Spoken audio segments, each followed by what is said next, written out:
శాశ్వతమైన ప్రేమతో మనల్ని ప్రేమిస్తున్నారు యేసు ప్రభువారు. మన కొరకు ఆయన శిలువ మీద ప్రాణం పెట్టారు. ఆయన నమ్మిన వారందరికీ ఉచితంగా రక్షణ ఇస్తున్నారు.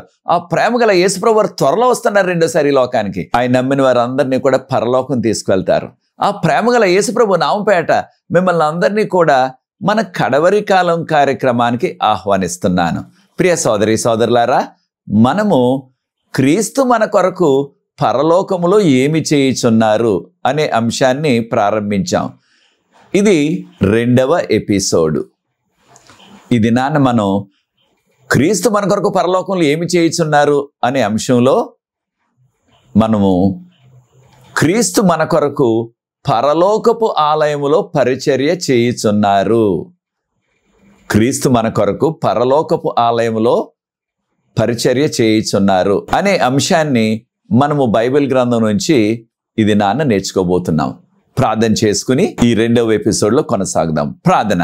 పరిశుద్ధ ప్రేమ గల మా తండ్రి, మీకు స్తుతులు స్తోత్రాలు వందనాలు చెల్లిస్తున్నాం. మమ్మల్ని, మా కుటుంబాల్ని, మా సంఘాలను మీరు ఆశీర్వదించి ఈ నెలాఖరు వరకు నడిపించారు. స్తోత్రాలు చెల్లిస్తున్నాం. మీ ప్రత్యేకమైన కృపతో నడిపించారు. వందనాలు చెల్లిస్తున్నాం ప్రభువా.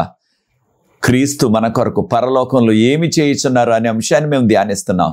బైబిల్ గ్రంథంలో ఈ లోతైన మర్మాలు మేము తెలుసుకోవటానికి క్రీస్తు మన కొరకు పరలోకపు ఆలయంలో పరిచర్య చేయుచున్నారని మేము బైబిల్ గ్రంథంలో నేర్చుకుని దాని ద్వారా మీకు యోగ్యమైన కుమారులుగా కుమార్తెలుగా జీవించే కృప దయచేయవలసిందని, ఈ కార్యక్రమాన్ని ఎవరైతే వీక్షిస్తున్నారో ప్రతి వారిని ప్రత్యేకంగా దీవించండి. ఈ పరిచర్య ముందుకు కొనసాగడానికి ఎవరైతే సహకరిస్తున్నారో ప్రతి వారిని ప్రత్యేకంగా దీవించవలసిందని యేసు ప్రభువు వారి పరిశుద్ధమైన నామమును బట్టి ప్రార్థిస్తున్నాను తండ్రి. ఆమేన్. ప్రియ సోదరి సోదరులారా, క్రీస్తు మన కొరకు పరలోకపు ఆలయములో పరిచర్య చేయుచున్నారు అనే అంశాన్ని బైబిల్ గ్రంథం నుంచి ధ్యానించబోతున్నాం. మనం యేసు ప్రభువారు ఆయన ఈ లోకంలో మన కొరకు మరణించి 3వ దినాన ముందుగానే చెప్పినట్లుగా మరలా మృత్యుంజయుడై లేచి 40 దినాలు అనేక మందికి ప్రత్యక్షమై పరలోకం వెళ్ళిపోయారు. అప్పటి నుంచి పరలోకంలో ఆయన ఏం చేస్తున్నారు? కొన్ని విషయాలు మొదటి ఎపిసోడ్లో నేర్చుకున్నాం. ఆయన మన కొరకు పరలోకంలో మన మధ్యవర్తిగా ఆయన మన కొరకు పరిచర్య చేస్తున్నారనే విషయాన్ని మనం నేర్చుకున్నాం. ఇది యేసు ప్రభువారు మన కొరకు పరలోకపు ఆలయంలో పరిచర్య చేస్తున్నారు అనే విషయాన్ని బైబిల్ గ్రంథం నుంచి మనం నేర్చుకోబోతున్నాం. హెబ్రీయులకు రాసిన పత్రిక 8వ అధ్యాయం 1వ వచనంలో మనకున్న యేసుక్రీస్తు, మన యేసుక్రీస్తు ఆయన హై ప్రీస్ట్ అంటున్నాం ఇంగ్లీష్లో, అనగా ఆయన ప్రధాన యాజకుడిగా ఎక్కడ కూర్చున్నారు? ఆయన మహోన్నతుడగు దేవుడు. ఎవరు మహోన్నతుడగు దేవుడు? తండ్రి అయిన దేవుడు. ఆయన యొక్క కుడి ప్రక్కన, కుడి పార్శ్వాన కూర్చున్నారని హెబ్రీయులకు రాసిన పత్రిక 8వ అధ్యాయం 1వ వచనంలో మనం గమనిస్తున్నాం. అనగా తండ్రి కుడి పార్శ్వాన కూర్చున్నారు. ఆయన అక్కడ కూర్చుని ఏం చేస్తున్నారు అనగా హెబ్రీయులకు రాసిన పత్రిక 8వ అధ్యాయం 2వ వచనంలో దానికి మనకు జవాబు ఉన్నది. పరలోకపు ఆలయం అనగా పరలోకంలో ఒక ఆలయం ఉన్నది. అదే అసలైన సిసలైన ఆలయం. దాన్ని మానవులెవ్వరూ నిర్మించలేదు, దేవుడే నిర్మించారు. ఆ పరలోకపు ఆలయంలో, దేవుడు నిర్మించిన ఆలయంలో యేసు ప్రభువారు మన కొరకు ప్రధాన యాజకుడిగా పరిచర్య చేస్తున్నారని హెబ్రీయులకు రాసిన పత్రిక 8వ అధ్యాయం 2వ వచనంలో మనం గమనిస్తున్నాం. ఎంత గొప్ప ధన్యత చూడండి. పరలోకములో ఆలయం ఉన్నది.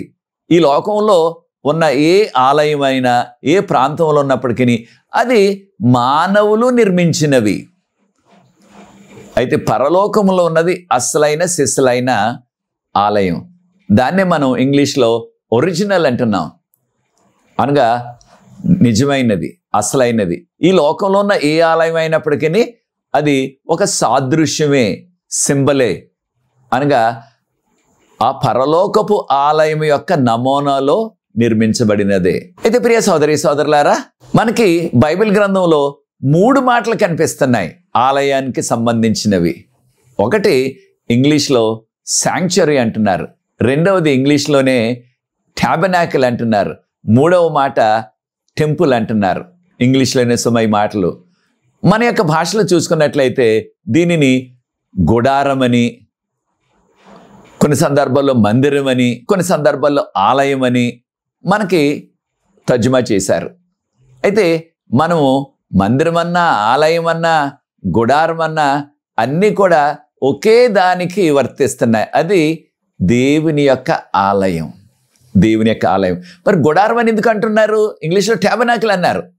గుడారం అంటే ఇశ్రాయేలీలు ఆ 40 సంవత్సరాల యొక్క అరణ్య ప్రయాణంలో మరి ఒక చోట నుంచి ఒక చోటకు వారు ప్రయాణం చేయాలి కనుక ఈ ఆలయాన్ని కూడా వారితో తీసుకువెళ్ళిపోవాలి. కనుక వారికి దేవుడు ఈ గుడారంలాగా చేయించి వారు ఎక్కడికి వెళ్ళినప్పటికీ దాన్ని ఫోల్డింగ్ చేసి అనగా మడత వేసి మోసుకొని తీసుకువెళ్ళొచ్చు అనమాట. ఆ రీతిగా చేయించారు. కనుక ప్రియ సోదరి సోదరులారా, మనము పరలోకములో అసలైన సిసలైన ఆలయం ఉన్నది, దేవుని మందిరం ఉన్నది. ఆ యొక్క మందిరం గురించి బైబిల్ గ్రంథంలో మనకి అనేకమైన వివరాలు ఉన్నాయి. ప్రకటన గ్రంథంలోనే పరలోకపు ఆలయం 16 సార్లు ప్రస్తావించబడ్డది. ఒక విషయాన్ని మనం గుర్తించాలా, అదేమిటంటే పరలోకపు ఆలయమే దేవునికి స్థిరమైన నివాసము. మనము దేవుడిని సంబోధించినప్పుడు తండ్రి, కుమార, పరిశుద్ధాత్మ ముగ్గురికి కూడా వర్తిస్తుంది ఆ మాట, దేవుడనే మాట. కొన్ని సందర్భాల్లో మనము త్రిత్వము అంటున్నాం, అనగా ముగ్గురు, ఇంగ్లీష్లో ట్రినిటీ అంటున్నారు. వీరు నివాసం చేసేది వారి యొక్క ఆలయం, పరలోకపు ఆలయం. కనుక ప్రియ సోదరి సోదరులారా, దేవుడు సీనాయి పర్వతం మీద 10 ఆజ్ఞలు రాస్తూ మోషే గారితో ఈ విధంగా సెలవిచ్చారు. మోషే, నా కొరకు మీరు ఒక గుడారపు ఆలయాన్ని నిర్మించండి, దానిలో నేను మీ మధ్య నివాసం చేస్తాను అన్నారు. దేవుని నివాసం పరలోకంలో ఆయన యొక్క ఆలయంలో ఉంటుంది, ఆ టెంపుల్లో ఉంటుంది. అది పర్మనెంట్గా, అంటే ఇక స్థిరంగా కలకాలం ఉండేది. కానీ ప్రభువారు అన్నారు, ఈ భూమి మీద మీ మధ్య నేను సాదృశ్యంగా నివసిస్తాను, దాన్ని మీరు నాకు ఒక గుడారపు మందిరాన్ని నిర్మించండి అని ప్రభు సెలవిచ్చారు.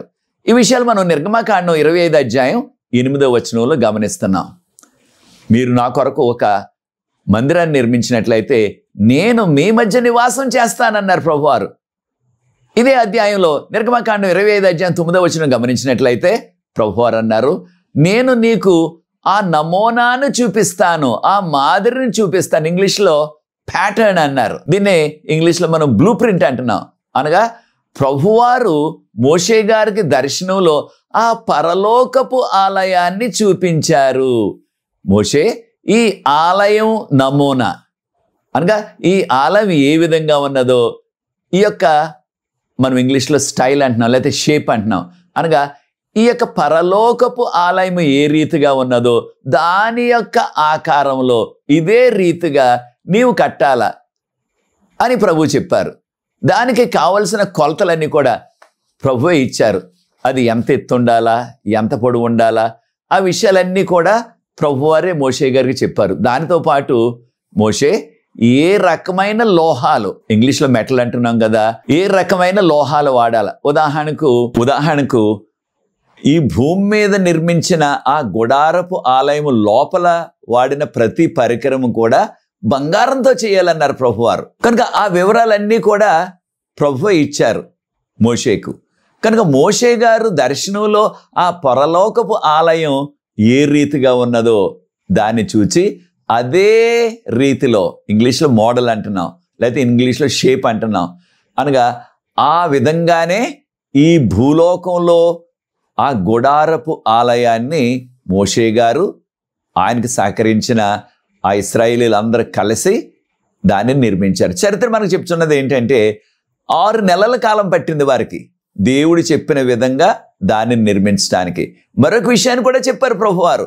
ఆ 10 ఆజ్ఞలు పెట్టి, ప్రభు రాసిచ్చారు కదా ఆయన యొక్క సొంత చేతితో 10 ఆజ్ఞల్ని రాతి పలకల మీద, వాటిని ఒక పెట్టెలో పెట్టి ఆ పెట్టెకి లోన బయట కూడా బంగారంతో పూత వేయమన్నారు.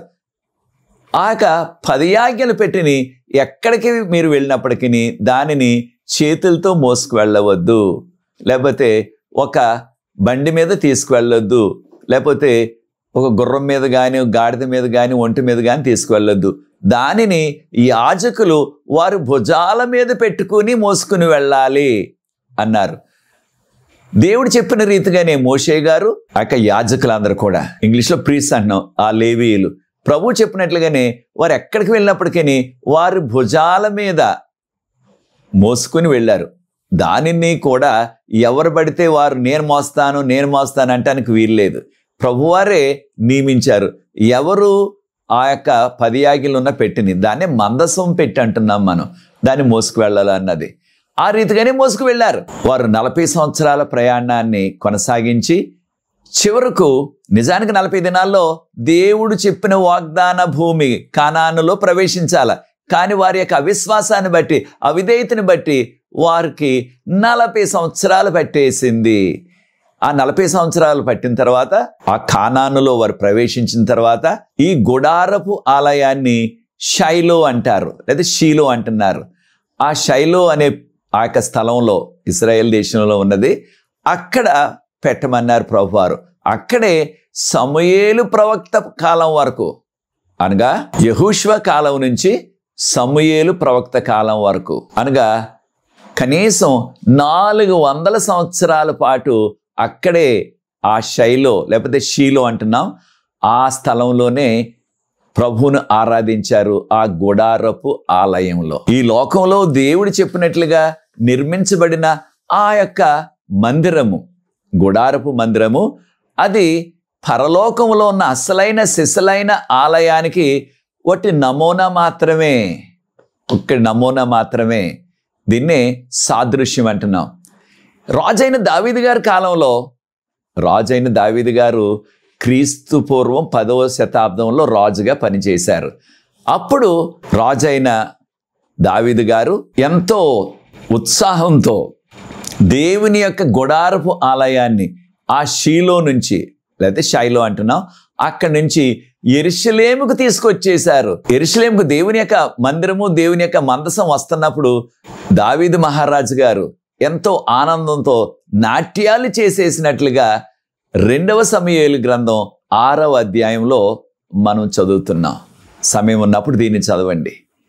కనుక ప్రియ సోదరి సోదరులారా, యెరూషలేము నగరం దేవుడు ఎంచుకున్న రాజధాని ఇశ్రాయేలీలందరికీ కలిసి, ఆనాడు ఈనాడు కూడా. ఆ యెరూషలేము నగరంలో ఈ భూమి మీద నిర్మించబడిన ఆ గుడారపు మందిరం కొంతకాలం ఉన్న తర్వాత, అప్పుడు రాజైన సొలొమోను గారి కాలంలో దావీదు మహారాజు గారి యొక్క కుమారుడు దావీదు రాజు గారు ఆ మందిరానికి కావాల్సిన సమస్తాన్ని కూడా సమకూర్చారు. ప్రభు అన్నారు, దావీదు, నీవు ఎంతో మంది రక్తాన్ని చిందించావు కనుక నీవు ఆలయాన్ని నిర్మించడానికి అర్హుడువు కాదు, నా పరిశుద్ధ ఆలయాన్ని నిర్మించడానికి అర్హుడువు కాదు, కనుక నీ కుమారుడు సొలొమోను నిర్మిస్తాడు అని ప్రభువు చెప్పారు. ఆ రీతిగానే సొలొమోను రాజు గారి కాలంలో యెరూషలేములో దేవుని మందిరం పర్మనెంట్గా, అనగా స్థిరంగా అది నిర్మించబడ్డది. దేంతో? రాతి గోడలతో. ఎంతో సుందరమైనది. దానికి బంగారు పూత కూడా వేశారు లోన. దానిని సొలొమోను రాజు గారు డెడికేట్ చేశారు. అంటే దానిని ప్రారంభోత్సవం రాజైన సొలొమోను గారు చేశారు. కారణం ఆయన కాలంలో కట్టబడ్డది. ఈ విషయాలు మనం 1 రాజుల 8వ అధ్యాయంలో చదువుతున్నాం. తర్వాత కాలంలో ఇశ్రాయేలీలు దేవుడు చెప్పినట్లుగా చేయకుండా వారి ఇష్టానుసారంగా పాపంలో కూరుకుపోయారు. కనుక ప్రభు ఆయన పరిశుద్ధ ఆలయంతో పాటు యెరూషలేము నగరం, దేవుని నగరం అది, దానిని కూడా కాల్చివేయటానికి అనుమతి ఇచ్చారు. బబులోనీయులను తీసుకొచ్చారు ప్రభువారు. ఆ బబులోనీయులు వారి సైన్యము క్రీస్తు పూర్వం 586వ సంవత్సరం జూలై 19వ తారీఖున యెరూషలేము నగరానికి, దేవుని యొక్క పరిశుద్ధ మందిరానికి కూడా నిప్పు పెట్టేసి పూర్తిగా కాల్చేశారు. ఈ విషయాలు మనం ఇర్మియా గ్రంథం 52వ అధ్యాయంలో గమనిస్తున్నాం. అయితే ప్రియ సోదరి సోదరులారా, ఈ యొక్క మందిరం పూర్తిగా కాలిపోయింది. 70 సంవత్సరాల పాటు ఇక మందిరం లేదు, ప్రజలు కూడా లేరు. యెరూషలేము ఒక శ్మశానంలాగా అయిపోయింది. తర్వాత మరలా ప్రభు వాగ్దానం చేసిన రీతిగా బబులోను చెర నుంచి వారందరినీ కూడా మరలా తిరిగి తీసుకొచ్చారు. అప్పుడు మరలా ఈ మందిరము తిరిగి నిర్మించబడ్డాది. అప్పుడు ప్రవక్తలు హగ్గాయి ప్రవక్త, జకరియా ప్రవక్త, మున్నగు ప్రవక్తలు ఉన్నారు. ఆ కాలంలో చరిత్ర ప్రకారంగా క్రీస్తు పూర్వం 515 మరలా ఈ ఆలయము కాస్త చిన్న సైజులో దాన్ని మరలా నిర్మించారు. యేసుప్రభువారు ఈ లోకంలో జీవించినప్పుడు అనేక మార్లు ఆ యొక్క మందిరం దగ్గరికి వచ్చి ఆయన బోధించారు, అద్భుతాలు చేశారు. ఆ మందిరం దగ్గర అక్కడున్న మత నాయకులు, యాజకులు కుమ్మక్కాయి అనేకమైన దారుణాలు చేస్తూ ప్రజలు ప్రార్థించవలసిన స్థలంలో వారు పశువుల్ని, పక్షుల్ని అమ్ముతుంటే వాటన్నిటినీ కూడా ఆయన ఒక కొరడా చేత్తో పట్టుకుని వారందరినీ కూడా అక్కడి నుంచి తరిమి వేశారు. ఈ విషయాలు కూడా ప్రభు చేశారు. వీటిని మత్తయి సువార్త మనం 21వ అధ్యాయంలో గమనిస్తున్నాం.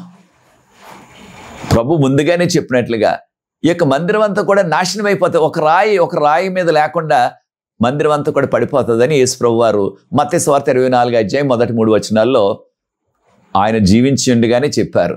ఆయన పరలోకం వెళ్ళిపోయిన తర్వాత 40 సంవత్సరాలు కనుక 70వ సంవత్సరంలో రోమా సైనికులు వచ్చి, అప్పుడు రోమా సైన్యానికి అధిపతి టైటస్, ఆయన కాలంలో 70వ సంవత్సరంలో ప్రభు ముందుగానే చెప్పినట్లుగా వారు యెరూషలేము అంతటిని కూడా కాల్చివేసి ఈ యొక్క మందిరాన్ని కూడా మరలా రెండోసారి కాల్చేశారు. మొదటిసారి ఇది కాల్చబడ్డది క్రీస్తు పూర్వం 586లో. అప్పుడు రాజుగారు నెబుకద్నెజరు రాజుగారు, బబులోని సైన్యం. తర్వాత మరలా 70వ సంవత్సరం, క్రీస్తు శకం 70వ సంవత్సరంలో రోమా సైన్యం దీన్ని మరలా కాల్చేశారు. అప్పటి నుంచి ఈనాటి వరకు కూడా ఆ మందిరము నిర్మింపబడలేదు. కనుక అసలైన సిసలైన మందిరం ఎక్కడున్నది? పరలోకంలో ఉన్నది. ఈ భూలోకంలో 70వ సంవత్సరం నుంచి ఇప్పటి వరకు కూడా మందిరము లేదు. అయితే మందిరం కట్టాలని అనేకమైన ప్రయత్నాలు జరుగుతున్నాయి యెరూషలేము నగరంలో. దానిని గురించి ఒక ఎపిసోడ్లో మనం పూర్తిగా నేర్చుకుందాం, మరలా కట్టబడతాదా లేదనే విషయాన్ని. అయితే ఈ దినాన్ని మనం ప్రత్యేకంగా నేర్చుకుంటున్నది అసలైన సిసలైన, దాన్ని మనం ఇంగ్లీష్లో ఒరిజినల్ అంటున్నాం కదా, అది పరలోకంలో ఉన్నది. ఆ యొక్క పరలోకపు ఆలయంలో క్రీస్తు ప్రభువారు మన కొరకు, మన ప్రధాన యాజకుడిగా మన కొరకు పరిచర్య చేస్తున్నారు. ఎంత గొప్ప విషయమో చూడండి. మనం ఎప్పుడైతే ఏ సమయంలో ఉన్నా, ఏ భాషలోనైనా, ఎక్కడి నుంచి అయినా సరే ఈ లోకంలో మనం ప్రార్థించినప్పుడు మన అవసరాల నిమిత్తం, లేకపోతే మన పశ్చాత్తాపడి, లేకపోతే మనం పొందిన మేళ్ళని బట్టి దేవుని స్తుతిస్తూ ఏ రీతిగా ఏ రకమైన ప్రార్థన చేసినప్పటికీ ఆ ప్రార్థనలన్నీ కూడా వెంటనే ఎక్కడికి చేరతాయి? ఆ పరలోకంలో ఉన్న ఆలయానికి. ఆ పరలోకపు ఆలయంలో దేవుని యొక్క సింహాసనం ఉన్నది. తండ్రి, కుమార, పరిశుద్ధాత్ముడు సింహాసనం మీద ఆసీనులై ఉంటారు. ఆ సింహాసనం దగ్గరకు మన ప్రార్థనలు చేరుతున్నాయి. కనుక దేవుడు పరలోకంలో ఉన్న ఆ ఆలయంలో ఆయన సింహాసనాసీనుడై ఈ విశ్వం అంతటినీ కూడా పాలన చేస్తున్నారు. కనుక ఈ విశ్వం అంతా కూడా పాలన చేయబడేది పరలోకపు ఆలయం నుంచి. ఇది మరొక విషయాన్ని కూడా మనం గుర్తించాలా. అదేంటంటే, యెషయా ప్రవక్త గారు క్రీస్తు పూర్వం 8వ శతాబ్దంలో ఒక దర్శనాన్ని చూచారు. ఆ యొక్క దర్శనంలో ప్రభువారు ఉన్నతమైన సింహాసనం మీద ఆయన ఆసీనుడై ఉన్నారు. ఆయన వద్ద 2 దేవదూతలు ఉన్నారు. వారికి 6 రెక్కలు ఉన్నాయి. ఆ యొక్క దేవదూతలు 2 రెక్కలతో వారి ముఖాన్ని కప్పుకొని, 2 రెక్కలతో వారి కాళ్ళని కప్పుకొని, 2 రెక్కలతో ఎగురుచు పరిశుద్ధుడు, పరిశుద్ధుడు, పరిశుద్ధుడు అని ఎల్లప్పుడూ కొనియాడుతున్నారు. ఈ విషయాన్ని యెషయా గ్రంథం 6వ అధ్యాయం 1వ వచనంలో గమనిస్తున్నాం. అయితే ఆయన దేవుడు ఆ ఉన్నతమైన సింహాసనం మీద ఎక్కడ కూర్చున్నారు? ఆయన యొక్క సింహాసనం మీద మందిరంలో, పరలోకపు ఆలయంలో కూర్చున్నారు. ఆయన వస్త్రం ఈ యొక్క మందిరం అంతా కూడా, ఆలయం అంతా కూడా నిండి ఉన్నది ఆయన వస్త్రం. ఖచ్చితంగా మనం గుర్తిస్తున్నది ఏమిటంటే పరలోకములో ఆలయం ఉన్నది. అప్పుడు యెషయా ప్రవక్త గారి దర్శనంలో గమనించినది ఏమిటంటే యెషయా గ్రంథం 6వ అధ్యాయం 4వ వచనం. యెషయా గ్రంథం 6వ అధ్యాయం 4వ వచనం గమనించినట్లయితే చివరి భాగాన్ని, ఆ యొక్క మందిరం అంతా కూడా, అనగా దేవుని యొక్క మందిరం, దేవుని యొక్క ఆలయం, అదే దేవుని యొక్క గృహము అంతా కూడా అది పూర్తిగా పొగతో నిండిపోయింది. ఏమిటి ఆ పొగ అంటే, ఇది మామూలుగా మంట వేస్తే వచ్చే పొగ కాదు సుమా, ఇది సుగంధ ద్రవ్యాలతో వేసిన పొగ. దీన్ని ఇంగ్లీష్లో ఇన్సెన్స్ అంటున్నాం. దీన్ని మన యొక్క భాషలో ధూపము అంటున్నాం. ధూపం వేసినప్పుడు రకరకాల సుగంధ ద్రవ్యాలని పొడుంచేసి వేస్తారు. అప్పుడు అది ఎంతో దట్టమైన పొగ వస్తుంది, చక్కని సువాసన వస్తుంది. ఆ విధంగా ధూపం వేసేవారు దేవుని యొక్క మందిరంలో. అయితే ప్రియ సోదరి సోదరులారా, ప్రకటన గ్రంథం రాసిన యోహాను గారు దర్శనంలో చూసినప్పుడు ఒక దేవదూత పరలోకంలో ఆ ధూప పీఠిక వద్ద నిలబడి ధూపం వేస్తున్నారు. ఈ విషయాన్ని ప్రకటన గ్రంథం 8వ అధ్యాయం 3వ వచనంలో గమనిస్తున్నాం. ఆ దూత ధూపం వేస్తున్నారు. ఆ ధూపంలో ఏమి ఇమిడి ఉన్నవి? ధూపం దేనికి సాదృశ్యం అంటే ఖచ్చితంగా ఆ యొక్క ధూపం సుగంధ ద్రవ్యాలతో కూడిన ధూపం కాదు సుమా. భక్తులు ఎక్కడున్నప్పటికీ ఎప్పుడైనా సరే మనం చేసే ప్రార్థనలు దేవుని సన్నిధికి ఒక ధూపం వలె, ఒక ఇంపైన సువాసన గల చక్కని దట్టమైన పొగ వలె దేవుని సన్నిధికి, ఆయన యొక్క సింహాసనానికి చేరుతుంది అని మనం ఇక్కడ గమనిస్తున్నాం. ప్రకటన గ్రంథం 8వ అధ్యాయం 3వ వచనంలో. అయితే ప్రియ సోదరి సోదరులారా, ఎప్పుడైనా సరే మనం గమనించినట్లయితే ఆ దట్టమైన పొగ పైకే వెళ్తుంది. ఈ విషయాన్ని ప్రకటన గ్రంథం 8వ అధ్యాయం 4వ వచనంలో కూడా మనం గమనిస్తున్నాం. ఆ యొక్క సుగంధ ద్రవ్యాలతో అనగా దేవుని యొక్క భక్తుల యొక్క ప్రార్థనలు ఒక ఇంపైన సువాసన గల ధూపం వలె దేవుని యొక్క సన్నిధిలో, ఆయన యొక్క మందిరంలో ఆ ధూప పీఠిక మీద వేశారు. కనుక ప్రియ సోదరి సోదరులారా, ఈ ఆధ్యాత్మిక సత్యాన్ని మనం నేర్చుకుంటున్నాం. ఏ ప్రార్థన చేసినప్పటికీ ఆ ప్రార్థన పశ్చాత్తాపంతో చేసినట్లయితే, ఎప్పుడు చేసినా, ఎన్నిసార్లు చేసినా, ఏ భాషలో చేసినా వెంటనే దేవుని సన్నిధికి ఆ ప్రార్థన ఇంపైన ధూపం వలె, చక్కని సువాసన గల ఆ పొగ వలె దేవుని సన్నిధికి చేరుతుంది. దేవుడు ఆ ప్రార్థనను అంగీకరించి మనకు కావలసిన జవాబును ప్రభువు అనుగ్రహిస్తారు. ఈ సత్యాన్ని మనం నేర్చుకోవాలా. కనుక ప్రియ సోదరి సోదరులారా, యేసు ప్రభు ఆ పరలోకపు ఆలయంలో ఏం చేస్తున్నారు మన కొరకంటే, మనం ఎప్పుడైతే మన పాపాలు పశ్చాత్తాపడుతున్నామో ఆ పాపాలను క్షమిస్తున్నారు. దానితో పాటు మనము మానవులుగా మనకు అనేకమైన అవసరాలు ఉన్నాయి. ఉదాహరణకు మన కుటుంబంలో, లేదా మన స్నేహితులకు, మనకు తెలిసిన వారికి, లేదా మన సంఘ సభ్యులకి ఎవరైనా బలహీనంగా ఉన్నట్లయితే, ఎవరికైనా అనారోగ్యం వచ్చినట్లయితే, ఎవరైనా చాలా సీరియస్గా ఉన్నట్లయితే, ఎవరైనా ఐసీయూలో ఉన్నట్లయితే వారి కొరకు ఎంతో విజ్ఞాపన చేస్తాం మనం. వారి యొక్క పరిస్థితి చాలా ఆందోళనకరంగా ఉందనుకోండి, వైద్యులు చెప్తారు చాలా ఆందోళనకరంగా ఉన్నది, మేము ఏమి చెప్పలేము, ఒక 24 గంటల వరకు అంటారు. అప్పుడు మనం ఎంతో దుఃఖంతో, వేదనతో, భారంతో దేవుని సన్నిధిలో ప్రార్థిస్తాం. ఆ ప్రార్థనలు కూడా దేవుని సన్నిధికి వెంటనే చేరిపోతున్నాయి. దానికి తగిన జవాబు ప్రభు ఇస్తారు. కనుక పరలోకంలో దేవుని యొక్క మందిరం, టెంపుల్ ఇన్ హెవెన్ ఉన్నది. దానిలో ప్రభువారు మన కొరకు పరిచర్య చేస్తున్నారు. మనం చేసే ప్రతి ప్రార్థన ఆలకిస్తారు. ఈ లోకంలో ప్రస్తుతం మనకున్న గణాంకాల ప్రకారంగా 800 కోట్ల మంది ప్రజలు నివాసం చేస్తున్నారు, జీవిస్తున్నారు. 800 కోట్లు, ఇంగ్లీష్లో 8 బిలియన్ దాటిపోయారు. అయితే వారందరూ కలిసి, అనగా అందరూ కూడా బైబిల్ గ్రంథం బోధిస్తున్న దేవుని పూజించట్లేదు, మనందరికీ తెలుసు ఆ విషయం. కానీ అనేక మంది పూజిస్తున్నారు.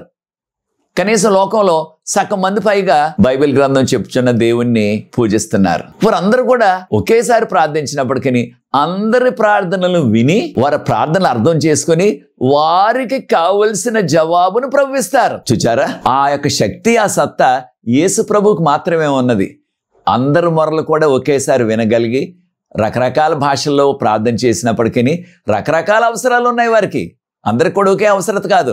ప్రతి ఒక్క అవసరానికి తగిన జవాబు ప్రభు అనుగ్రహిస్తారు. కొన్ని జవాబులు వెంటనే వచ్చేస్తున్నాయి, కొన్ని జవాబులు ప్రభువు నుంచి కాస్త ఆలస్యం అవుతున్నాయి. కనుక ఎప్పుడు ఏ జవాబు ఇవ్వాలన్నది ఆయన యొక్క నిర్ణయం. ఆయనే దానికి జవాబిస్తారు. కనుక యేసు ప్రభు వారు మన కొరకు పరలోకంలో, ఆ పరలోకపు మందిరంలో మనకి ఈ విషయాలు చేస్తున్నారు.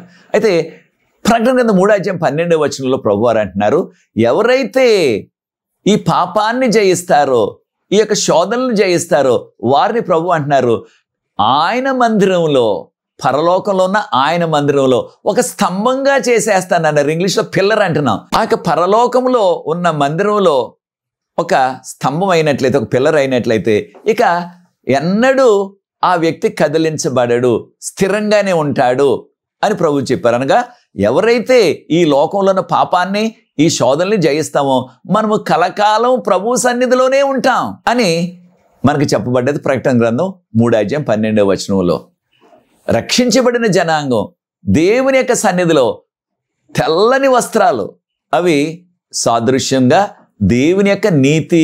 తెల్లని వస్త్రాలు, అవే నీతి వస్త్రాలు అంటున్నాం. అది ప్రభువు యొక్క నీతికి సాదృశ్యం. వాటిని ధరించి దేవుని యొక్క సింహాసనం ముందు నిలబడినట్లుగా యోహాను గారు దర్శనంలో చూచారు.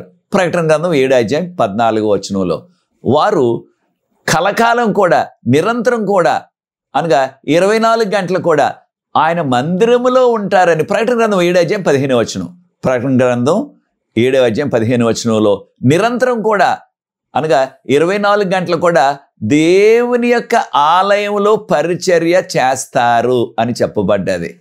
ఎంత గొప్ప ఆధిక్యత చూడండి. ప్రభువుని నమ్ముకున్న మనము, యేసు ప్రభు యొక్క శిలువ త్యాగం ద్వారా రక్షించబడుతున్న మనము, మన పాపాలన్నీ కూడా ఆయన రక్తంలో కడిగి శుద్ధీకరించబడి మనము ఆయన మందిరంలో కలకాలం కూడా పరిచర్య చేస్తామని ప్రకటన గ్రంథం 7:14-15 చెప్పబడ్డది. కనుక ప్రియ సోదరి సోదరులారా, దేవుడు ఆయన యొక్క సింహాసనం మీద ఉండి కలకాలం కూడా ఆయన పాలన చేస్తారు. ఈ యొక్క విశ్వం అంతటిని కూడా పరిపాలిస్తారు. విశ్వంలో అనేకమైన లోకాలు ఉన్నాయి, మనకు లెక్క తెలియదు ఎన్ని ఉన్నాయో. ఆ లోకాలన్నిటిని కూడా పరిపాలిస్తారు. దానితో పాటు ఈ భూలోకం మీద ప్రస్తుతం ఉన్న జనాభా 800 కోట్లు దాటిపోయారు.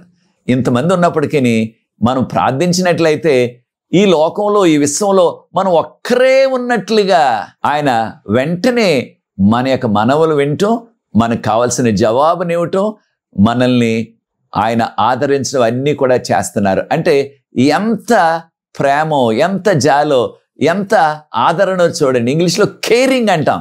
అంటే అంతగా ఆయన, మనం ఒక్కరే ఉన్నట్టుగా విశ్వంలో మనకి ఆయన వెంటనే జవాబిస్తున్నారు, మనకి కావలసిన ఆ యొక్క ఆదరణ ఇస్తున్నారు. ఆ యొక్క నూతన యెరూషలేములో ఎక్కడుంటారు ఆయన? నూతన యెరూషలేము, దీన్నే పరలోకం అంటున్నాం. చాలా పెద్దది ఇది. ప్రకటన గ్రంథం 21 1500 మైళ్ళు అన్నారు. దాన్ని కిలోమీటర్లో పెడితే 2414 కిలోమీటర్లు. 2414 కిలోమీటర్లు. ఏది? నూతన యెరూషలేము. కారణం నూతన యెరూషలేము 2414 కిలోమీటర్ల వైశాల్యం. అయితే ఎక్కడ ఉంటారు ప్రభువారంటే మనకి దానికి కూడా జవాబు ఉన్నది. సియోను పర్వతం ఉన్నది పరలోకంలో. ఆ సియోను పర్వతం మీద గొర్రెపిల్ల ఉన్నది. ఎవరు గొర్రెపిల్ల? గొర్రెపిల్ల యేసుప్రభు వారికి సాదృశ్యం. యేసుప్రభుతో పాటు ఎవరున్నారు అక్కడ? యోహాను గారి దర్శనంలో చూసినప్పుడు 144,000 మంది రక్షించబడిన ప్రత్యేకించిన భక్తులు ఉన్నారు అక్కడ. ప్రకటన గ్రంథం 14:1 కనుక ప్రియ సోదరి సోదరులారా, మనము యేసుప్రభు పరలోకంలో ఉన్న సియోను పర్వతం మీద ఉన్న దేవుని యొక్క మందిరం, టెంపుల్ ఇన్ హెవెన్, ఆ యొక్క మందిరంలో ఉన్నారు. మన కొరకు పరిచర్య చేస్తున్నారు. మనం చేసే ప్రతి ప్రార్థన వింటున్నారు, ప్రార్థనకు జవాబిస్తున్నారు, మన పాపాలు క్షమిస్తున్నారు, మనకు రక్షణ అనుగ్రహిస్తున్నారు. కనుక ప్రియ సోదరి సోదరులారా, యేసు ప్రభు వారు పరలోకంలో మన కొరకు ఏం చేస్తున్నారు అంటే పరలోకపు ఆలయంలో ఉండి మన కొరకు పరిచర్య చేస్తూ ఈ విశ్వాన్నంతటిని కూడా పరిపాలిస్తున్నారు. కనుక ఇంత పని కలిగి ఉన్నారు ప్రభువారు. అయినప్పటికీ మన తరపున ఆయన పరిచర్య చేస్తూ మనం ఎప్పుడు ప్రార్థించినప్పటికీ, మనకి ఎప్పుడు అవసరత ఉన్నప్పటికీ వెంటనే మనకి జవాబిస్తూ, మనకి ఆదరణిస్తూ మనల్ని ఆదుకుంటున్నారు. ఎంత గొప్ప ప్రేమ, జాలి, కృపగల దేవుడు మనకున్నారో చూడండి యేసు ప్రభువారు. ఆయన పరలోకంలో, పరలోకపు ఆలయంలో మన కొరకు పరిచర్య చేస్తున్నారు. ఇంకా అనేకమైన విషయాలు ఉన్నాయి. వచ్చే కార్యక్రమంలో 3వ ఎపిసోడ్లో మరికొన్ని విషయాలు బైబిల్ గ్రంథంలో యేసు ప్రభువారు మన కొరకు పరలోకంలో ఏం చేస్తున్నారనే విషయాన్ని మనం నేర్చుకోబోతున్నాం. యేసు ప్రభువారు నా కొరకు ఇంత పరిచర్య చేస్తున్నారు కనుక యేసు ప్రభు నాకు కావాలి, నాకు రక్షణ కావాలి అని నువ్వు కోరుకున్నట్లయితే నాతో ఏకీభవించండి. మీ కొరకు ప్రార్థించి ఈ యొక్క 2వ ఎపిసోడ్ ముగిస్తాను. పరిశుద్ధ ప్రేమ గల మా తండ్రి, మీకు స్తుతులు స్తోత్రాలు వందనాలు చెల్లిస్తున్నాం. పరలోకపు ఆలయంలో ఉండి విశ్వం అంతటి కూడా పరిపాలిస్తూ మేము ఎప్పుడు ప్రార్థించినప్పటికీ, ఎవరు ప్రార్థించినప్పటికీ వారి మొర వింటూ జవాబిస్తూ ఆదుకుంటున్న ప్రేమ గల తండ్రి, మీకు స్తోత్రాలు చెల్లిస్తున్నాం. ఈ కార్యక్రమాన్ని వీక్షిస్తున్న ప్రతి వ్యక్తిని, వారి కుటుంబాన్ని ఆశీర్వదించవలసిందని, మీరు త్వరలో వస్తున్నారు, మీరు అక్కడి కొరకు మమ్మల్ని సిద్ధపరిచి మీతో కలిసి కలకాలం పరలోకంలో ఉండే ఆ కృపా ధన్యత ఈ కార్యక్రమాన్ని వీక్షిస్తున్న ప్రతి వారికి అనుగ్రహించవలసిందని, ఈ పరిచర్య ముందు కొనసాగటానికి సహకరిస్తున్న ప్రతి వారిని ఆశీర్వదించమని యేసు ప్రభువు వారి పరిశుద్ధమైన నామమును బట్టి ప్రార్థిస్తున్నాను తండ్రి, ఆమేన్. ప్రియ సోదరి సోదరులారా, ప్రభు మిమ్మల్ని ప్రేరేపించినట్లయితే ఈ పరిచర్య ముందు కొనసాగడానికి మీరు కూడా పాలిభాగస్తులు అవ్వండి, సహకరించండి. తెర మీద వచ్చిన నంబర్కి నన్ను సంప్రదించినట్లయితే వివరాలు మీకు అందిస్తాను. మనకు ప్రార్థనా బృందం ఉన్నది. ప్రతి సాయంత్రం కూడా విజ్ఞాపన ప్రార్థన చేస్తున్నాం. అనేక జవాబులు ప్రవహిస్తున్నారు. ఈ అవకాశాన్ని మీరు కూడా సద్వినియోగం చేసుకోండి. వచ్చే ఎపిసోడ్లో 3వ ఎపిసోడ్లో మరికొన్ని విషయాలు మనం నేర్చుకోబోతున్నాం. అంతవరకు ప్రభు మిమ్మల్ని ప్రత్యేకంగా దీవించుగాక. God bless.